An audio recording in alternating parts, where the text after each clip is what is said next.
We live in a world where everything needs a form of communication, whether it be verbal, non-verbal, written or visual. As artists, colours play a vital role in what we see. Colour communicates with the world. It also allows us to move into spiritual realms towards our true self. Colour theory states that certain colours in film enhance emotions from the audience. This dates back to the 15th century, seen in the writings of Leon Battista Alberti and Leonardo da Vinci. Colour can influence thinking, change actions and cause reactions. It is extremely versatile in its uses. There has been psychological research into colour and emotion and how they interlock. American psychologist Frank Manker found that love is associated with red, hate is associated with black, peace is associated with blue, and nobility is associated with violet. Colour can be used to bring more layers into a story, build harmony or tension within a scene. Filmmakers should understand colour theory norms but not feel limited to it. To achieve a balanced movie colour palette, there are different ways to approach it. Complementary colour scheme. This is used to create a visual life in the frames by using two colours from opposite sides of the colour wheel. Jean-Pierre Journet manages to do this in Amélie by using red and green. Monochromatic colour scheme. Wes Anderson uses light pink that gives way to deeper purples in the Grand Budapest Hotel, resulting in a consistent colour tone but also creating contrast. This colour palette creates a deeply harmonious feeling that is soft, lulling and soothing. In comparison, Lana and Lily Wachowski's The Matrix uses a green colour palette, creating an unnatural sickly effect. Analogous colour scheme. Groups of three colours neighbouring each other on the colour wheel, seen in nature, creates a harmonious feeling which is pleasant to the eye. Alfonso Cuarón's film Children of Men uses an apocalyptic colour palette, indicating the dangerous state of its world. No more men were being born. Green, blue and purple's lack of tension and contrast creates visual unity. Triadic colour scheme. Three colours used in conjunction with evenly spaced complementary colours, creating a comic book colour palette. One colour is dominant and the other two are used in complementary fashion. This is seen in Richard Donner's Superman. Although using recurring colours can foreshadow a deeper meaning within the film, communicating a thematic context is best effective when using a fleshed out film colour palette. Filmmakers can now represent a story with even more clarity and detail, manipulating moods and emotions through coordinating colour. Utilising a colour palette for the desired effect can be seen in Steven Spielberg's Schindler's List, who used colour discordance to create a powerful symbol, the little girl's red coat. Damien Chazelle's La La Land uses bold block colours, paying tribute to old Hollywood musicals, giving cheerful vibration to the film.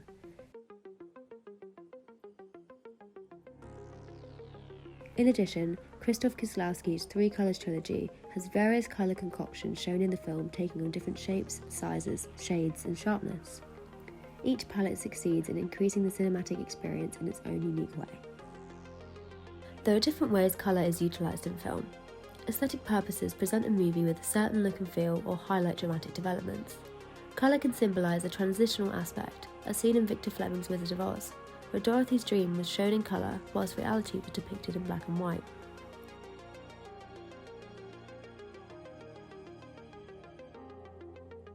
In Oh Brother Where Art Thou, Ethan and Joel Coen managed to transport viewers to post-Depression era by using a dull, dusty colour palette.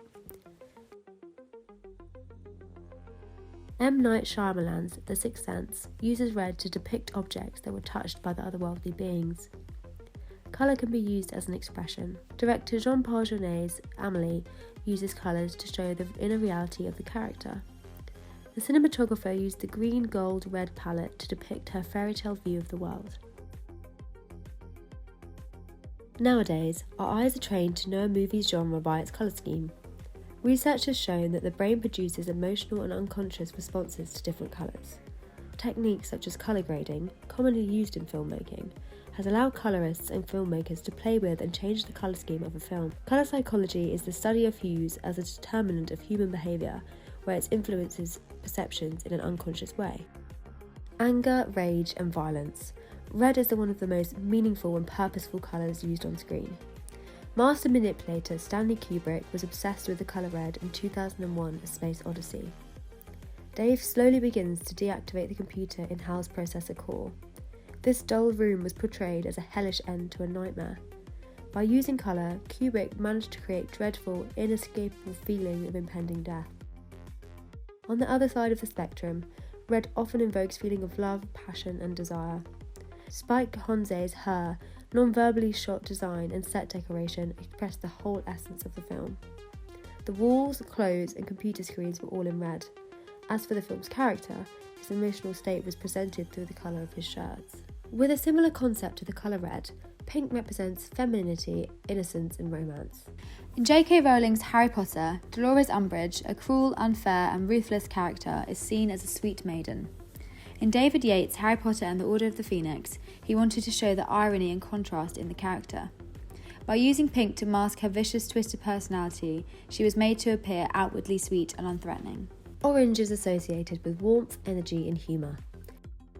It can also register a sense of warning and caution. George Miller's Mad Max Fury Road uses an orange tint to amplify the landscape's bleak, apocalyptic look. Mars-like scenery takes the viewer to another world as a result of turmoil. Another example is Francis Ford Coppola's use of amber and orange light in The Godfather that gradually darkens to red to reveal the crime underworld. The colour yellow can symbolise happiness, hope, jealousy and betrayal. Alejandro González Iñárritu uses a yellow tint in Emma Stone's character in Birdman. This striking yellow overload conveys a sense of danger, judgment and assertiveness. Such a peculiar colour composed in a shot can convey a direct statement from the director. Deciphering that statement is up to the audience. Blue is often associated with tranquility, unity and security. Throughout Jeff Nichols' sci-fi Midnight Special, blue expresses honesty and loyalty.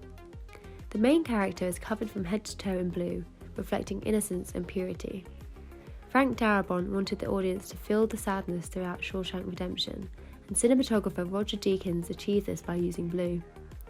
Blue amplified the detachment and coldness of the prison. The uniforms and walls of the prison are all bathed in a soft blue that also emphasises the inmates' passivity. Purple has a long history of being a majestic colour, expressing royalty, mystery and power. Rob Marshall, director of Chicago, uses purple to express delusion and death, as it is a film about the glamorization of criminals. As Roxy stands on stage, imagining she's a famous singer, a purple light covers her. Francis Ford Coppola's Apocalypse Now uses bright purple smoke flares to represent death. Colour has the incredible ability to consciously and subliminally capture the attention of the viewer, foreshadow knowledge, and manipulate or influence emotion. While colour helps further a film's story, it shouldn't call too much attention to itself. There is no right or wrong way to convey certain emotions, but by using the right colour, subconscious levels of primal emotion in the audience can be triggered.